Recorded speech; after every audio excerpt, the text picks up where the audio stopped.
Welcome to Psychologies. I'm Simon Hague. I am an accredited and barefoot trained coach, and I am the creator of Have You Got a Sleep Problem? What Can You Do About It? Coaching program. In this short video, you will learn a bit more about your sleep. This is the first video in a series of 4 that will help you look at your own sleep quality in a bit more detail and take a new step to getting better sleep.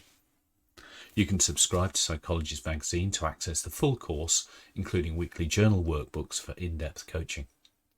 Subscribe via the link in this week's captions, or if you're already a subscriber, head to the Life Leap Coach club page on the Psychologies website and register or sign in.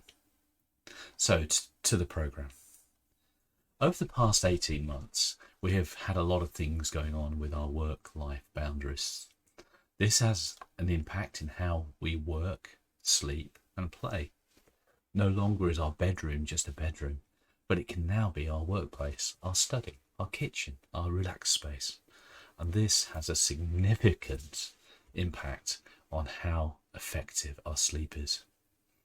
Over the next 4 weeks, I'm going to invite you into my world, a world of naive curiosity and achievement, a space where we can address some of these new challenges and lead you to a place where you can improve your sleep.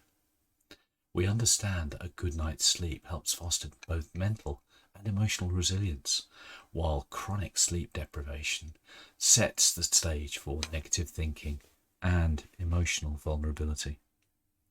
Sleep problems can also exist in people with certain conditions, such as anxiety, depression, bipolar disorder, and ADHD, to name a few.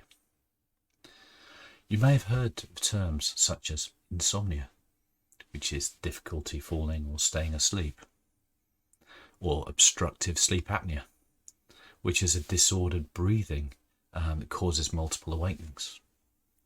You may have heard of various movement syndromes. I suffer from restless leg syndrome, specifically after I've done a lot of exercise and then had a break.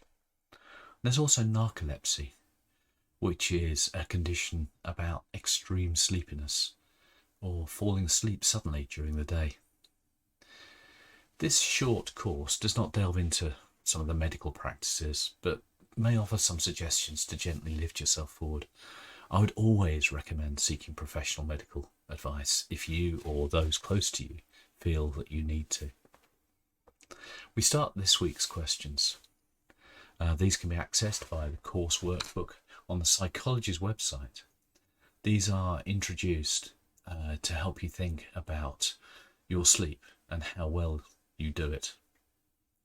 It has been common in the past to brag about how little one survives on, how little sleep people survive on. For example, the first female Prime Minister, Margaret Thatcher, survived on 4 hours sleep a night.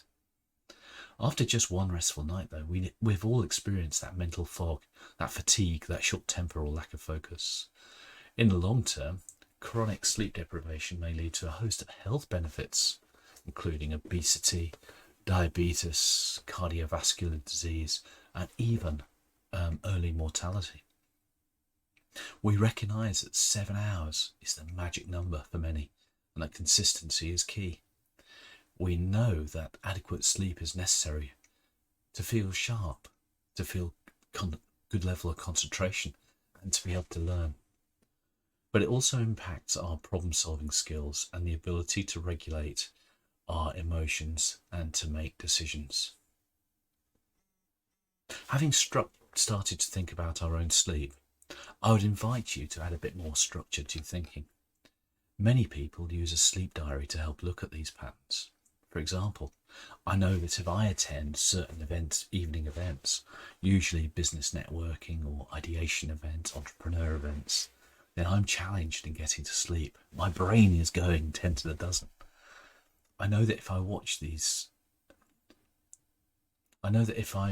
a tense psychological thriller before I go to bed, I may not sleep as well. I also know that if I have a bath before I go to bed, I do sleep really well. To help with this understanding, please think about using a sleep journal. An example can be found at wml.ai/sleep journal. That's wml.ai/sleep journal. When we come back next week, we will explore some of the common areas that can keep you from getting a good night's sleep. Enjoy your week.